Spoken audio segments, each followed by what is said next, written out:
Hello and good it's not afternoon yet. It is now afternoon on this awesome Friday, and if it's Friday, it means time for Friday Focus, where my friend Mike Vro and I talk about this week's photo. How are you doing today? I'm doing good. How are you? I am living the. We have so much to talk about today. There's so many rumors, and actually, I just got a notification of a rumor that I snuck in there. So Ooh. it's going to be awesome. Going over basically the focus is really just to talk about this week's photo news, and to pull away fear, uncertainty, and doubt that is what's going on in the world. I love our show with creator of the week, and this week it is John Rudder. So John hangs out in a helicopter for his full gig. These awesome photos of Cleveland. You can see here of Rocket Mortgage Fieldhouse. It looks like new construction, I believe, that they've been working on. So again, a great little sunrise there. So John, thanks for tagging the Pixel Connection, and you too can be one of our creators of the week. All you have to do is use hashtag the Pixel Connection or tag us in your photos. So again, if you want some unique perspectives, head over and follow at John Rudder on the Instagram. Also want to let you know that we do have a podcast. It's called the Talking Pixels Podcast. In this podcast, we talk all about the business of photography and how you can go from hobby to career. And, we don't talk about gear. We don't talk about, this is what's on sale. It's all about just the business of photography. And some of my favorite episodes are the ones where we do what's called Pints and Pixels, where, we have a guest on and we share a local beer and we, sorry, someone said my audio is choppy, so I apologize for that. And we share, what their kind of journey to being a professional photographer. So, if you've taken a look at that yet, take a look at the Talking Pixels podcast. Mr. Vrobel, is my audio unclear to you, or is that more of the stream? You do seem to be cutting out every now and again. Okay, dokie. Well, I will try to stay close to the mic, and then once we get into the news. And I think to answer your question, it feels more like the stream than your mic. It seems digital, like you drop a little bit every now and again. Okay, well, let's go ahead, and once we get into this first news story, we will. I'll let you take over, and then I'll do some troubleshooting kind of on that first article there. So what are our goals today? Obviously is to update you on the photography related news that you might have missed. Also, it's our goal to pull you away from the fear, uncertainty, and the doubt, and then also to get you motivated to try something new, something outside of your comfort zone. So let's go ahead and get into the news. The all new Canon, this looks like a Canon cinema camera. What do we have here, Mr. Vrobel? This is, I believe, the answer to the question, what camera should I get from Canon if I do want to shoot video? Because, the R5 is obviously positioned as a hybrid photo camera where you're taking photos and a little video. If you're serious about video, this is the camera Canon wants you to buy. It's got the new RF mount. It's got a fascinating looking body to me. I'm used to the C line being much boxier. This looks more like a very girthy DSLR to me. It's like it's extra wide, but it's got the same grip that I'm used to having as a photographer. It has 4K 120p up 422 10-bit, up to that number. It's shooting on Canon's Super 35 sensor, so it's kind of like an APS-C crop. And it's got in-body IBIS, and it can shoot up to 180p with 2K. The really interesting thing to me was it has a dual gain sensor, so it is actually shooting each frame, I guess, in the video at two different gain levels. So it's kind of, as a photographer, I think of that as two different ISOs, and it's combining them to give it 15 stops of dynamic range, which is kind of awesome for a video camera. I think they're doing that on the C300 as well, but I don't think any of their other cameras can do this. So they're putting some pretty fancy tech in this new camera. Absolutely. And I wanted to jump in here and see if I unplugged a second monitor. So hopefully that cleaned up some of my audio. So you sound good so far. Excellent, excellent. So this is interesting. So was it dual native ISO, or did they say dual gain? They said dual gain output, or DG sensor. So it's so it's not a ISO. Better ISO at like I forget the camera that did it recently. I think maybe it was one of the Panasonics, where you've got your base ISO of like 100, and then at like 1600, 3200, it's got another ISO level. Yeah. But this is using both at once somehow. That is super interesting. And I know that, some of the gotchas here, the Canon cripple hammer, if you will, you have to deactivate that extended dynamic range to get up to that 2K 180, which I thought was kind of an interesting choice on their end. The two SD card slots, and a lot of people will be like, this is 5,500. So like, why would I do this when I can get the R5, or there's other options? And it's really all the things that you see in this photo. And there's a reason I selected this photo to have this talk. A cinema camera has a lot of tactile buttons on it. So you'll notice all down the side of that, you'll have inputs and outputs, but you'll also have quick access to things like ND filters that are built in. This does 10 stops, which is crazy to have built into a cinema camera. It has dual XLR inputs, uses a mini to full-size XLR adapter. So again, can you build a rig out of, a Sony a7S III? Absolutely you can. This is basically all those things that you would have in a rig kind of in a camera. So I was thinking about that on my way home last night was, I want to break down the cost of some of these rigs that people build compared to just going with a cinema camera, because $5,500 sounds steep, but when you start adding on, all these extra things that you're going to have on your camera, it's probably going to come out pretty close to the same. Yeah, I'm also thinking of cinema cameras as starting at $10,000. So one for $5,500. I mean, it's a lot of money, but it seems cheap compared to the competition. Absolutely. And another thing that was interesting was the fact that it had two SD card slots, and those SD card slots can record at different resolutions and different codecs at the same time. So if you have to deliver for social, but you have to deliver for some longer form content, that could really come in handy. It'll just speed up production. There was also a new speed booster that was announced, and I think this is the first, and you guys can fact check me, the first time a manufacturer like Canon, Nikon, Sony, Panasonic have come out with a speed booster. These tended to be things like Metabones and Viltrox created. They were always third party, but now they've kind of created their own, and it's a 0.71. So that means you'll be able to get about a stop more light, because what you're doing is you're taking these full frame lenses and you're focusing that information or that light down. Our friend over at Tech Gear Talk just did a great video about speed boosters and whatnot, but this one literally screws into the camera, but it only works with, what did we see yesterday, like 3 or 4 lenses from Canon? I'm glad you saw that footnote, because it says compatible EF lenses are the 16-35 f2.8, the 24-70 f2.8, and the 24-105 f4. That's it, as of September 24th. They do say that there are going to be future firmware updates to add more lenses, but I was assuming an EF adapter would handle a lot more EF glass than those 3 lenses. Right. And it's also worth noting that speed booster will not work with the R5 and R6. It'll only work with this. I don't know if it'll work with the Komodo, which is a Red camera that uses the RF mount. I guess once we actually get hands-on, someone will definitely test it. Also, $600 is kind of pricey. That's kind of, then they're using cinema. 100. But exactly, it is cinema. And the people that are using these cameras are at a whole different level than, myself. For me, the X-T4's video is fine. R5 and R6 is, phenomenal. A7S III, that's the level that I'm at. And I won't even scratch the surface of that. Let's be clear. So this is for somebody that's making money doing, whether that's wedding video or, commercial stuff. This is a great option for them.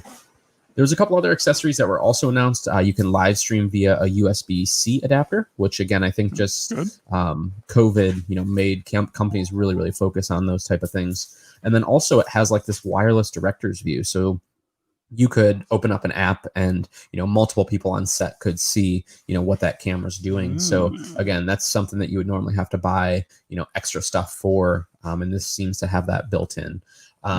So it's always cool to see new cameras and really see, especially on the cinema line. I actually just recently sold my C100. I had the C100 Mark II, and this is kind of a step above that. This is almost, I feel like this is like at the C200 level, where Canon's marketing is marketing this as, if you have a C300, this is the B camera you want, because it's got the same sensor and it's going to look very similar. So it'll be easy to integrate the two different shots, but it's noticeably cheaper than that C300.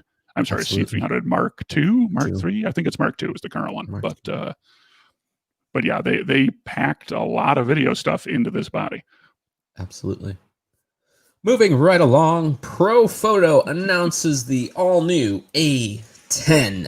So this is a new speedlight in their lineup. They had the A1, the A1X, and now the A10. And if you didn't get a chance, we actually did a live stream with Tony. He is the one of Profoto's ambassadors, one of their he's, like I said, he's like the godfather of the lighting community. And he talked a lot about this. And if you go to our YouTube channel over at youtube.com/thepixelconnection, you can watch that whole thing where he talks about using small lights for big results. But both of us are Profoto shooters. Sharing the wine bottle that I was trying to take a picture of to match what Tony was doing on the Ohio FujiFam Facebook group in the near future. So yeah, I highly recommend that presentation. There was a lot of great info in it. Excellent. So moving right to, I'm sorry, not moving right along. I got distracted by a note that was just put on here. No, you're good. So tell us, what is new about this? Like, why is this important? So this is important because of Profoto's Air X system, where their old Air system is, rock solid, reliable connection between your flash and your trigger on your camera. And that's always been one of Profoto's calling cards, is their Air system always just worked. But with the B10 models, they came out with the new Air X system, which is using Bluetooth Low Energy, which is also, it's not as reliable as the Air, and it's not really intended to be. It's more of a second way to control the lights. So what they're marketing this as is, this is a studio flash that can also be used with your smartphone. You can use the iPhone app or the Android app. I think they have the Android app now, and take pictures with studio flashes. And I know you're asking, why would someone spend $1,100 to take pictures with their iPhone? As someone who does, social media adjacent work, sometimes it's convenient. I've got my whole setup. I can just pull my phone out and snap a quick picture and have the lights go off. Is a nice feature. I don't use it very often, but I'm grateful it's there when it's there. The other reason they're adding this is their newer things like the iPhone controls, where I can control all of my lights through my iPhone. The older A1X wasn't, because it doesn't have that Bluetooth, the phone couldn't see it and it couldn't control it. And now you can with this light. And as you can probably tell, I'm a Profoto user. I just bought an A1X a couple months ago, and I am wishing that I had held off, because I would definitely get this one instead now. The question everyone has to ask is it worth this much money for a strobe for them? I'm sorry, for a flash, not even a strobe. And it is a lot of money, but Profoto makes rock solid equipment, and it's been worth it to me to get it. But I understand people who say, well, but I can get that other brand that starts with a G for a third of the price. Depending on what you value, that may be a better choice. What do you think, TJ? What are your thoughts on this? Yeah, so I've used almost every flash brand except for Broncolor. I think I went through the Alien B phase. I went through the Ellen Chrome, Profoto, Godox, now back to Profoto. And I think it has to do a lot with, if you're just starting out and you're just learning lighting and you're not getting as many paid gigs, then absolutely Godox. I mean, as long as you understand the risks involved, meaning consistency is not going to be as good. Refresh time a lot of times isn't as fast. And then also the no warranty. They're not warranty products. So you'll get to a point where you don't want to have to worry about it. And that's why I'm starting to get more weddings now that I'm not traveling as much. And, knowing that I'm going to have a lot more weddings even next year, I bit the bullet and I picked up, 3 of the A series lights. And I'm getting ready to pick up a 4th. I was waiting for this one to come out. And, for me, little things that create a buzz. Number one, it's quality. You're going to get quality, consistency, ease of use. Without a doubt, Profoto does that well. But for me, the little bit of flash, I was looking at the C1 Plus for the last couple months as going out, because I have a food or fitness blog / podcast that's currently in sleep mode. But for food photos while out and about, I was thinking the C1 would be good for this. Now I might as well just get the A10, because now it's kind of serving that dual purpose. If I need to pop a little bit of light in there for some food stuff. Or I used, I actually, when this first came out for the B10s a couple months ago, I actually did a portrait session with my iPhone just to test it out, and it worked really well. I mean, it's not something I'm going to advertise, I'm going to take your photos with my iPhone, but it's cool to have that, that extra little bit. And controlling the lights, I have to tell you, controlling lights from the phone makes your life so much easier, especially when they're super, super tall. I use the Connect trigger. I like, for my smaller Fujis, it's small, compact. Me too. And I can just pull out the phone, go up and down a little bit, and it just works. And it works for me. It doesn't mean it works for everybody, but that's kind of my thoughts on this new guy right here. I am definitely buying one. The other comment I wanted to make, and this is the other reason I bought the A1X, and the reason why I may be taking a bath and selling it used and getting the A10, is it serves as my backup flash trigger. I don't use the A10 as often as my B10s, but I like having it basically as a backup in case I need a pop of flash, or if I need to just turn it off, because it will work as the controller for the Pro Photos on its own. So to me, it's kind of a multi-purpose backup that I like having available to me if I need it. And yes, I spent a lot of money for that backup, but it makes me feel better. So that's why I got it. Absolutely. Moving along, it's about freaking time, Photoshop. So now we can, there's a new little beta that had come out, and it just shows, it's like a pre-release, and that is sky replacement. So this is somewhere where Photoshop's been having its lunch eaten. Did I use that properly? For the last couple years with things like On One Photo, with Luminar. They've done stuff like this really, really well, and they made it easy for users. Photoshop, there's a little bit of a learning curve, and I think you and I talked about this yesterday, where it just doesn't jive with your thought process, and you just haven't been able to really get into it. And now they're starting to. I feel like it's almost like an Elements, like Adobe Photoshop Elements type of thing that they're rolling into the main versions, because they see people aren't going to go take a class to learn Photoshop. Especially when there's easy tools like Luminar and On One out there.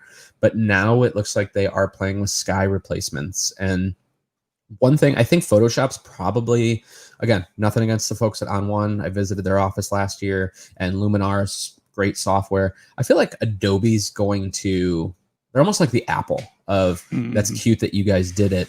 Now we're going to do it the best. I just feel like they have a lot of history with image processing as being the OG. So I'm thinking it's probably going to be a really good, sky replacements can get kind of iffy, especially with shadows and reflections and stuff like that. I have a feeling that Photoshop's probably going to do it the best. What are your thoughts? Yeah, that's my opinion as well. Luminar has been killing it with this feature for, I think, over a year now, and Photoshop has demoed it multiple times, but they haven't actually brought it out yet. And again, like you, I'm guessing that Photoshop is waiting because they want to make sure they've got it 100% right. And it sounds like they've got it 100% right. It's probably coming in October when Adobe Max rolls around. But yeah, Photoshop is just a heavyweight professional tool, and this is something that they needed in their toolbox. So good for them, but come on, guys, what took you so long? Exactly.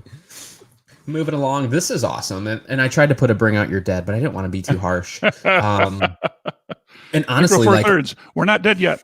Exactly. And you know, there's I love that on the internet, everybody thinks that Micro Four Thirds is dead and it's this like garbage junk system. And it's just not the case. Sorry if that phone's ringing through. So it looks like we have the head guy over at Panasonic Lumix did a great video. I urge you, if you even like Panasonic a little bit, just to go in and check out this video, because it talks about where they're going, like what is the next step for Panasonic. And this is something that people have been asking for a long time. Even when the S series, the full frame, when it first came out, people had asked, oh, does that mean is Micro Four Thirds dead? Is it going away? Are you going to start doing APS-C now instead of crop? And inquiring minds want to know. And we have the top exec here saying, no, not only is it not going away, we're leaning into it. And we do have a, GH6, well, he says GH successor, but we're going to say right. GH6 coming in the pipeline. So for all of you people that say, Micro Four Thirds is dead, it's not. It is definitely here and alive, and it's a thriving system. I mean, there's a ton of lenses for it.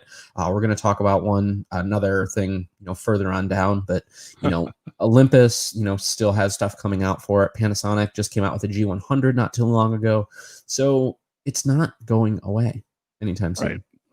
Yeah. And I liked this interview and how he tried to show the tightrope they're walking, where full frame, a lot of people want full frame, but Micro Four Thirds is the right answer for a lot of the market. And the GH5 has been hugely successful for them. And there are people who don't need the Sony's admittedly impressive low light capabilities that you get in the A7S III. And the GH5 is what they're looking for. It's a great little video-oriented camera. If the earlier C70 we were talking about, if you don't want to spend $5,500 for $2,500, $2,000, maybe even less now, because the GH5 is a little old in the tooth, you can get a full functioning video camera for not a lot of money. And that is the Micro Four Thirds advantage. Now, I'm glad to hear them saying this, and I hope they stick with it, because I loved my GH5 back when I had it, and I would be sad to see it not have a successor. Absolutely. So definitely go take a look at the video. It's very well done. If you've been around podcasts for a while, Frederick Van Johnson actually makes an appearance in it from This Week in Photo, or TWIP, if you will. So yeah, it's a well done video, and I applaud them for that.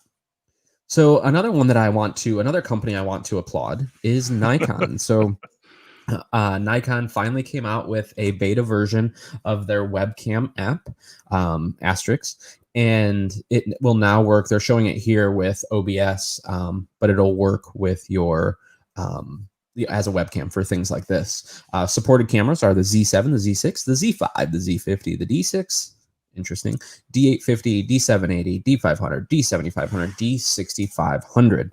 D6500. So when I said asterisks, when Canon did it, they went basically across the line, even the most affordable. So when customers would come in, especially when we couldn't get capture cards, we had an option for them. You could pick up a used, T-series camera, a Rebel, and it'll work. It seems like they're really keeping it to the higher, some of their higher end cameras. And a couple notable ones that weren't on here, D750, D500. There's a lot of cameras that they missed on this. So I don't know what's going on there. I don't know if they're different, if they talk a different language or what. But if you do fall within these, 10 or 11 cameras, you now have software that you can use on your Mac. Yeah. And I want to add, as a public service announcement for our Mac users out there like me, the Big Sur update is coming. Big Sur, however you want to pronounce it. Big Sur is coming. Don't rush out an update to it. I have in the past had things that I depend on in my workflow, like Capture One tethering, clonk out with an iOS update, with a Mac OS update, because Apple keeps tightening down the screws on security stuff. The problem is that has a knock-on effect on things like webcam utilities, like tethering, that connect through things that Apple is worried that's maybe an attack vector. So I am the king of updating the firmware first day. Fuji announces a firmware update, I'm there. ProPhoto, I'm there. My iOS devices, I'm there. This is going to be the first one in a while where I do not update until I have word from Capture One, until I have word from Fuji about the webcam software that we are using right now, that they work with the new update, because there's a good chance this is going to break it, and the software manufacturers are going to have to scramble to catch up.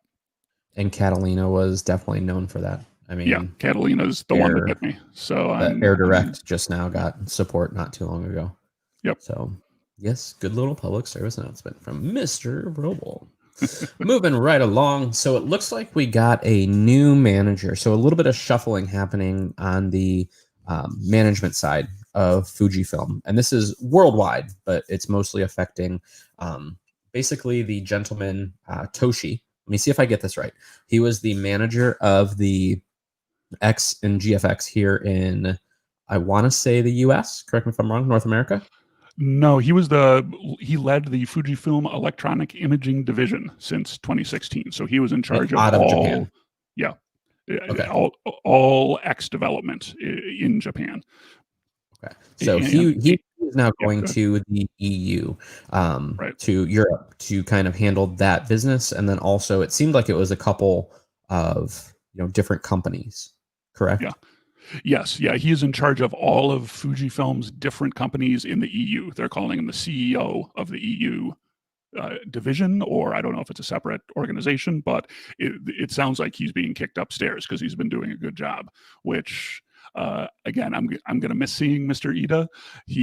I've been watching him on the Fujifilm summits, and if you haven't seen it and you're a Fuji fan, go look for the Camera Punk documentary that came out a little over a year ago.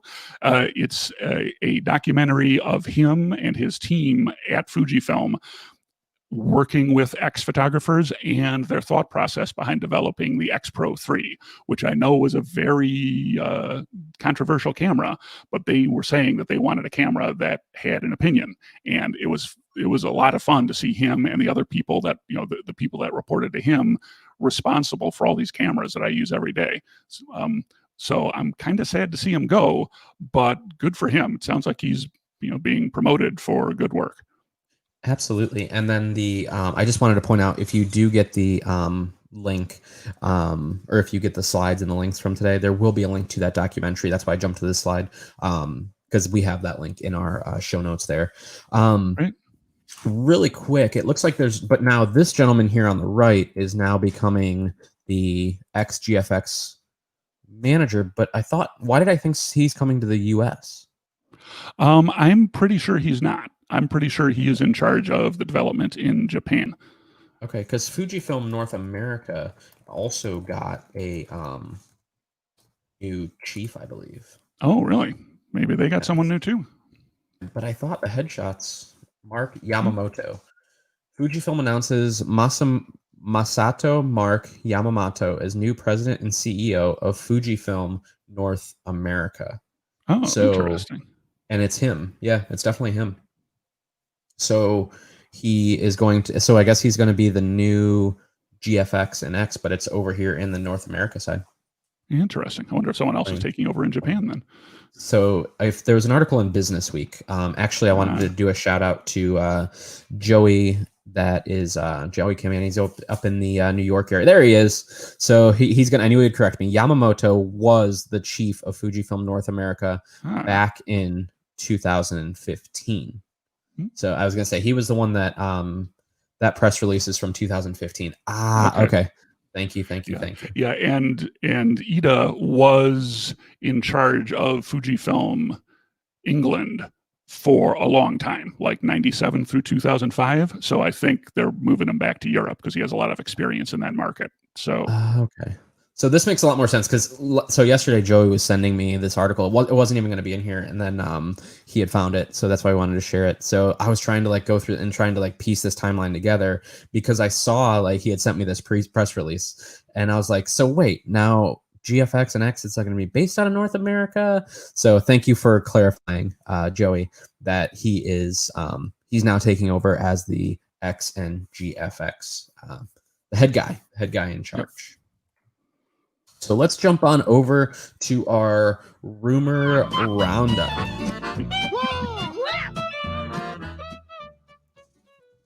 coming up first, updated rumored specs for the Z6S and Z7S. So it sounds like we got some specs. What do we know about this, Mr. Vrobel? Well, it looks like it's an incremental update to the existing Z6 and Z7. It is using the same sensor they've already got. It's adding a second processor, so hopefully better autofocus and processing. New battery with more juice in it, dual card slots. Finally, a vertical grip that actually has a button and controls on it, not just batteries in it. And this is supposedly coming in October. Excellent. And I hope that, Nikon does, that they make a statement with this camera, because I don't know, that it seems like it's been really slow development on the Z line. The people that have them, like our customers, they love them. I mean, they wish they had more lenses. And they've really been ravaged by the supply chain too. We're starting to see 70 to 200 Zs show up and get into customers' hands. So hopefully that's opening up a little bit for them. But it'll be interesting to see, what Nikon does here. I mean, do they make a video play? And, they tried that with the Z6, with having raw video and all that. But, they got to do something. They have to spice it up. And some people really like the Z6 for video. Oh shoot, what's his name? Frono's Photo he uses Z6 in his studio. But I mean, kind of like I think you're saying, this feels like Nikon needed this update. They got to refresh these cameras, but it feels like they're slipping behind as Sony and Canon keep trading punches as for who's got the biggest, best, fastest, longest, etc. Nikon feels like they're not quite keeping up here, and I hope they've got something up their sleeve in a year or two that's going to really blow everybody's hair back. Hope so too.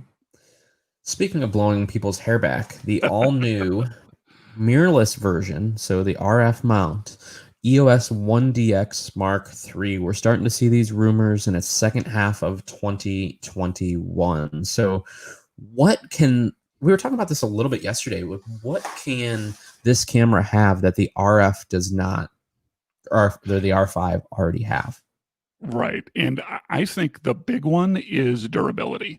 This will be the mirrorless version of the 1DX, and the reputation of the 1DX has always been it's ridiculously expensive compared to their prosumer line, and they consider the R5, even at its current price point, to be a prosumer camera.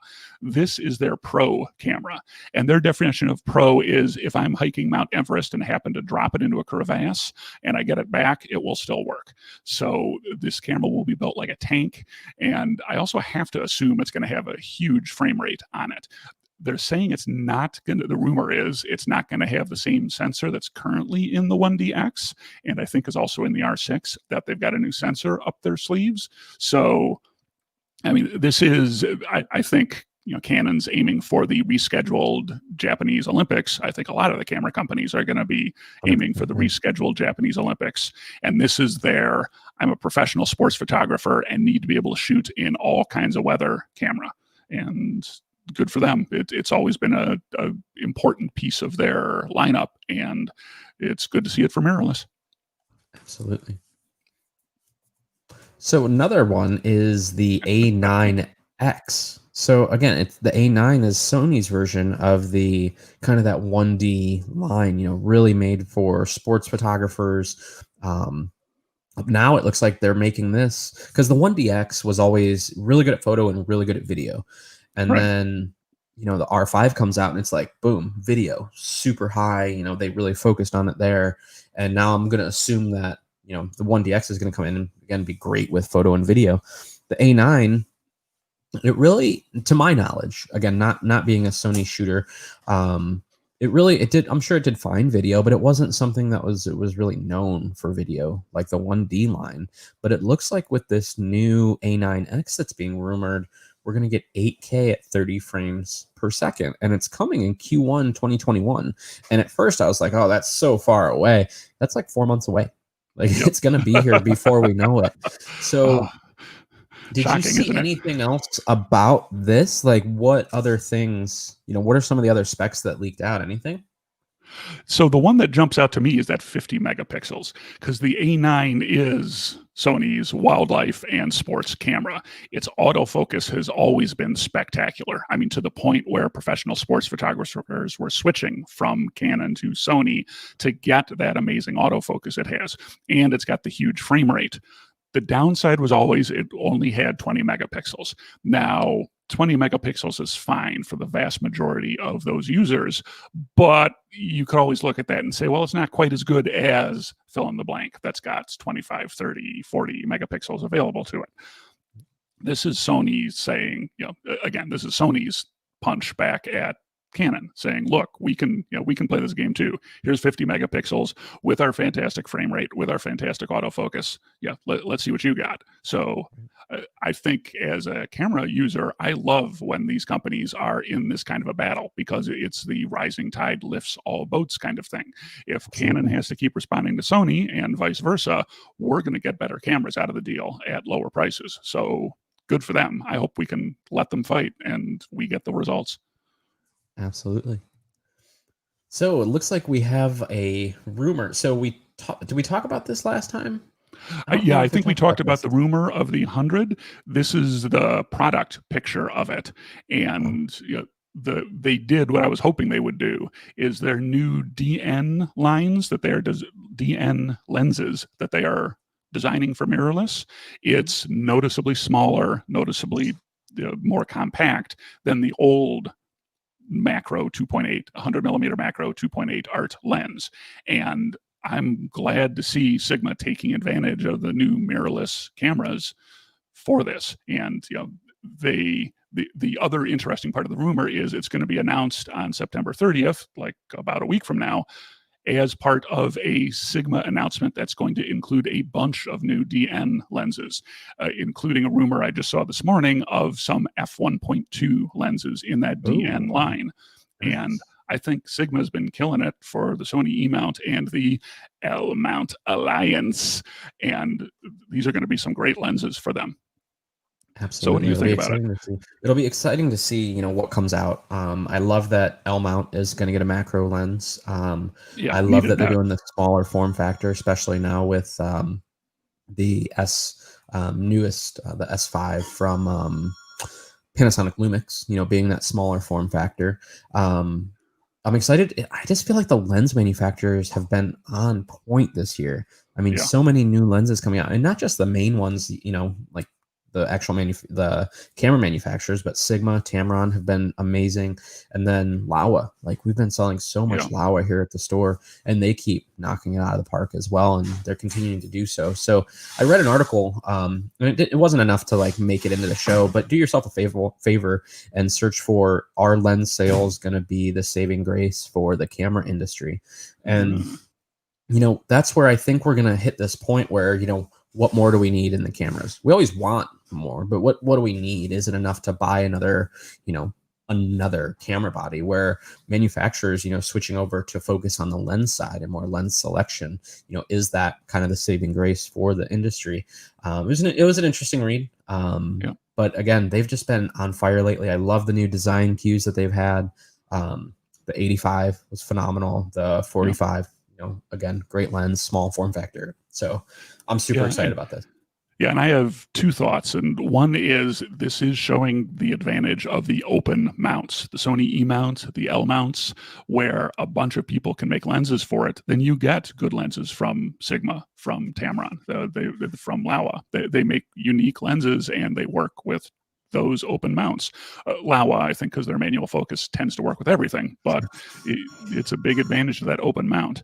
And I think you're right about lenses being the saving grace of the camera industry, because what is the one thing your phone can't do? It can't have that big piece of glass. Just the laws of physics don't allow it. You can't put something, a big lens on front of that little sensor on that phone camera. So that feels to me like it is the way forward for camera manufacturers, is to make sure they keep up with this unique glass for us. Absolutely.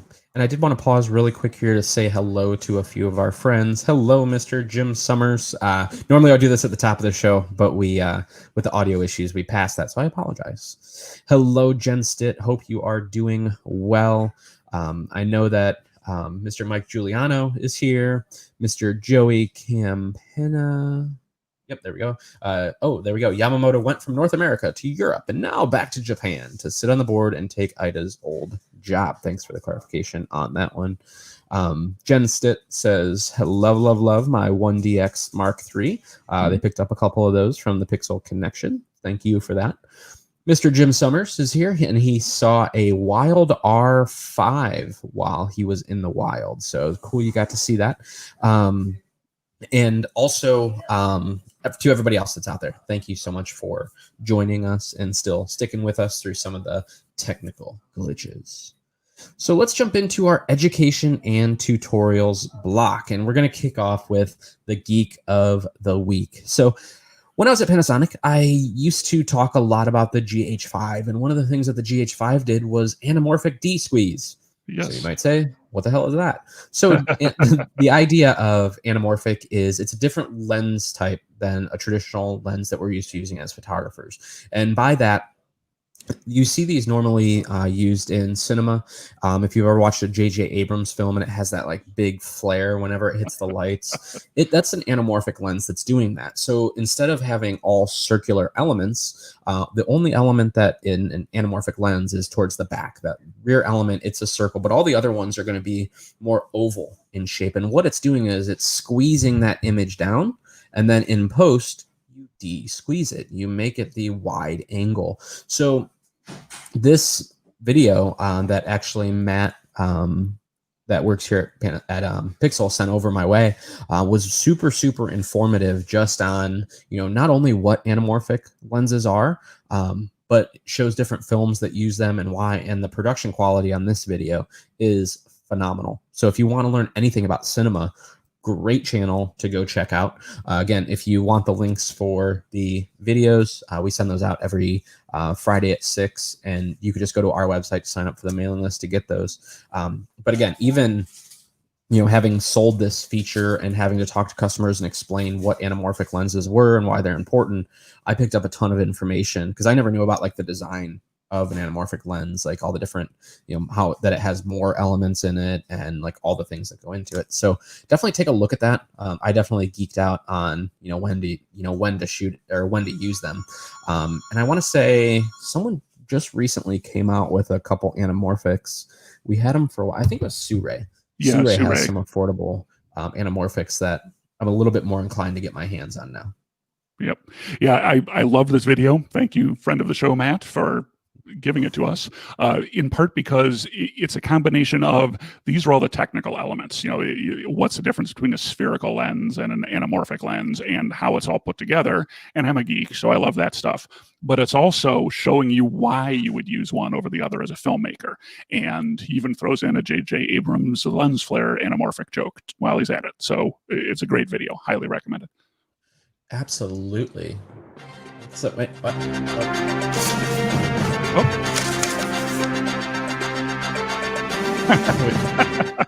We got a little note from our foreign correspondent in the field, Mr. Eeyore. It's a top secret classified. It looks like we have 007 and Leica. So what is going on here? It looks like some news had broke while we were in show. So let's get the screen sharing switched over. Remove this, and then we're going to stop screen, and we're going to reshare the screen, but we're going to do this. Here we go. So this just in. So I want you to let me know in the chat if you are a James Bond fan, because I am. I'm a huge James Bond fan. So it looks like there is a new camera coming from Leica. It's not a new camera, like a rebadging of the Q2. It has the looking down the barrel. That's at the beginning of every James Bond film. It's a green color. It comes with an attaché case for it to go in. Oh, my inner geek and nerd is going crazy for this thing. you can see here there are only 250 going to be made, so this is going to be like $10,000, I'm sure. And then even on top, it's got the 007, and that is kind of an homage to Q. I mean, Q was a a big person in James Bond, so even the name Q2. But I don't remember ever. I'll have to do some digging if they ever did use Leicas like in the actual. Oh, I'm sure that this is a tie-in with the movie, and he will use a Leica in the next one. That's what you know. What I did read a little bit about this. It is in the new. I forget what the name of the new one is. I bet that's what it is. No Time to Die? Something like that? I think so. I'm close, but I'm not quite. But yeah, I mean, this looks fantastic, but I have two concerns. One is, are we about to have assassins come rappelling through the windows to kill us for revealing secret information? Yes, and it's gonna like start catching on fire. We should have lit a smoke bomb. That's right. The director will disavow all knowledge of your actions. Exactly. And the other one is I would love to have this camera just as a collector's item, but I would probably have to sell every other bit of camera equipment I own to be able to afford it, knowing Leica's prices. Right, because I think a Q2 normally goes for what, around $6-ish? Yeah, I think that's what I saw for that Q2. So yeah. Limited edition, only 250 of them. 250 James Bond worldwide. crossover. Oh. Yeah, there is. I mean, the total. And again, I have another note here. Bond used an M3, so we have it confirmed from our foreign correspondent in the field, Eeyore, that he used a M3. So a little bit of fact for you. I think Eeyore's our man on the inside. He's our mole. He knows too much. He knows way too much. The man who knew too much. Okay, so let's geek out on your stuff here. Oh, what do you got? I don't know if geek out is the right term. This is just weird. So this is a picture of the Alice, and Micro Four Thirds, we're not dead yet, but we're getting kind of strange. So what this is it is a Micro Four Thirds lens mount and image sensor that doesn't really have its own processor built in. It uses your smartphone as the processor and as the viewfinder. You know, if I think you can see it in the picture there, you clip your phone into the mount on the back, which kind of reminds me of, I think Olympus did something like this called the Air 1 that was basically just a Micro Four Thirds mount that with clips that would hook onto your phone.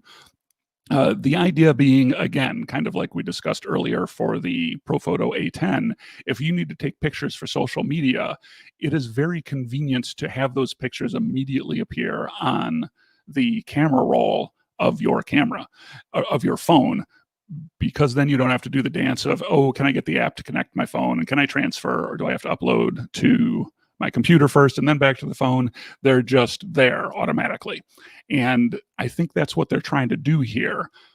But if my memory serves, Olympus had the Air 1, which came and went with barrier ripple. And then I think Sony suggested they were going to do this and never did.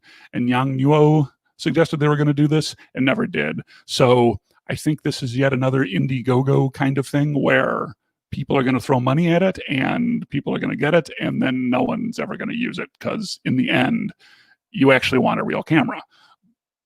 Do you have any thoughts on this odd combination? So my first thing that I said when we were looking at the when we had this in the news was, who's asking for this? Yeah.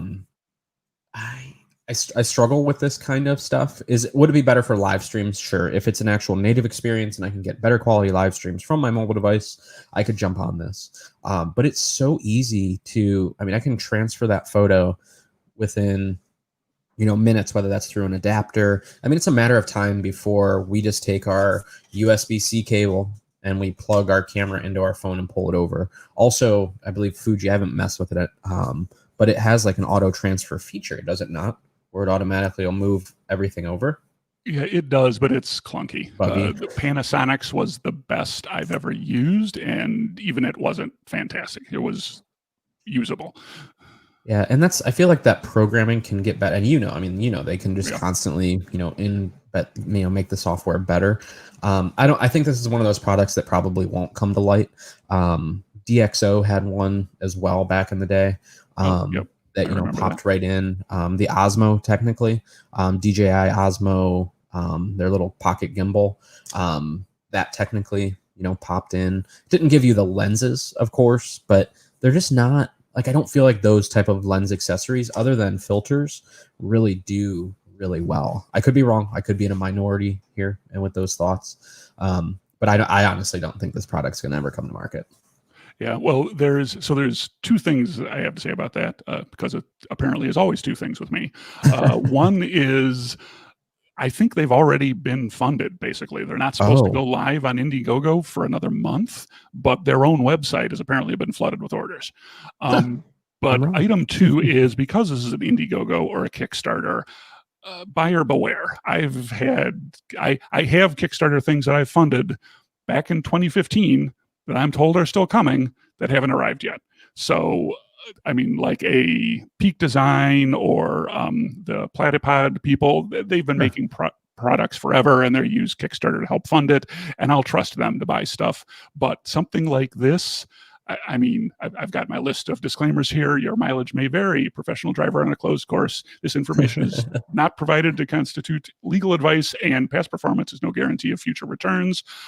I would be very leery of putting money into this. Absolutely. Because I'd be surprised if you get it. And if you do, I'd be surprised if you still want it by the time you get it. But that's been my experience with most Kickstarter stuff. And yes, this is just me as a Kickstarter addict trying to warn you, stay away, please. Learn from my mistakes. So what do we have here? Bridge photography. You geeked out on this one. Yeah, this was, I mean, as a resident of Northeastern Ohio, where we've got a lot of cool bridges, I have a picture of the Detroit Avenue Bridge on my wall, blown up, like 2 feet by 3 feet right now. And this article had a bunch of great tips on bridge photography, especially how, once you've got that, the classic shot, the epic shot that everybody wants, how to work the scene. Try to get closer, get farther away. Try to frame things with the bridge. Try to frame the bridge itself. Like the picture on the right is the classic Brooklyn Bridge framed by, there's some street in New York City that perfectly frames that arch of the bridge. And everybody takes that picture, but I don't remember seeing one of those of a Cleveland bridge. Is there some great framing out there? So check this article out. They got a bunch of great suggestions, and I'm thinking I may have to head downtown at sunset one of these days and see if I can put some of them to use. Get some cool stuff. I love it. Love it. Love it. If you need to take great product images, you need to know what most photographers don't. And what are some of them? Give us a little summary. What are some of those tips that most people don't? Yeah. So the example is if you have to take product pictures, there's the standard shot, but the way to make it better is to know what the pros look at. What do the obsessives look for when they are looking at a watch? What is the thing that would make them say, oh, wow, look at that. That's really cool. And, as a camera person, I kind of know that stuff for cameras, but I wouldn't know it about watches. So he's suggesting that either shoot what you know. I mean, again, for me, I'm a food guy. So if you give me a food or a kitchen or something, I'll have things that I immediately zoom into. And his suggestion is learn or find someone who knows that kind of stuff and grill them. Say, what is it about this watch that jumps out to you? What makes this particular watch special? And those are the things you want to really focus on when you're taking product photos. And I thought it was a great tip. I love it. I love it. Love it. Love it. Lights, camera, learn. So in about 300 days, we are going to have Pixel Photo Fest. So if you want to learn even more about photography, if you want to learn some new skills or get yourself outside of your comfort zone, definitely register for Pixel Photo Fest. You can head over to pixelphotofest.com, and we'll be launching some speakers here very soon in the near future. But we already have, I believe, a couple hundred already pre-registered, so it should be a pretty fun and awesome event. Also, we do put up our first look videos. We put all of our live streams, all of that information goes up onto our YouTube channel. And we're so close to 2,000 subscribers. So if you could head over to youtube.com/The Pixel Connection and give us subscribe, we would absolutely love it. But that's where we do, you can see here, hands-on with the new 50mm f1. When the XT4 came out, we had first look videos. Again, it's a good source for you to learn about new products, new gear, and then all of the training that we do and that we offer. We do this on Wednesdays and Fridays. We do live streams, and all of those, unless there's a copyright claim, end up on our YouTube channel. If you prefer to come on in the store, give us a thumbs up if you liked watching me plug my light back in on the live stream. I love it. If you are wanting to get a little bit more of a hands-on approach at social distance, of course, we do have a bunch of events that we've loaded, and we launched a bunch of October events as well. You can find those over at thepixelconnection.com/events, and it's all of our classes from learn how video 101 to lighting 101, intro to Canon, intro to Nikon. Those ones were busy this week. All the intro classes were packed.